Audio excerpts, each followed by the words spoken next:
Senator Sanders, let me begin with you. We've seen the details of this strategy leak out over the last several days. It sounds like President Obama is set to announce about 30,000 new U.S. troops for Afghanistan, supplemented by about 5,000 or 6,000 NATO forces if they can get them.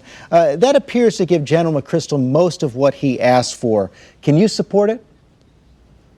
I've got real concerns with that, George. You know, you got to put Afghanistan into the context of what's happening in America today.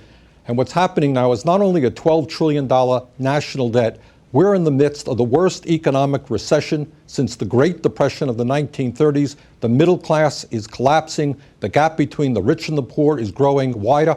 Piece in the paper today, 1 out of 4 kids in this country are on food stamps, 1 out of 8 Americans.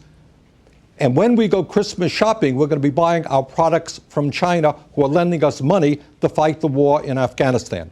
So I've got a real problem about expanding this war where the rest of the world is sitting around and saying, isn't it a nice thing that the taxpayers of the United States and the U.S. military are doing the work that the rest of the world should be doing?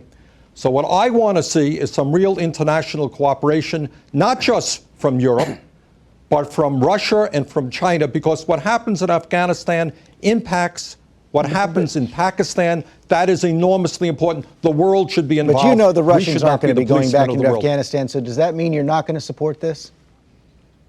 I have a real problem supporting 30 or 40,000 more troops and $100 billion more a year for that war on top of what we're spending in Iraq. Senator Graham?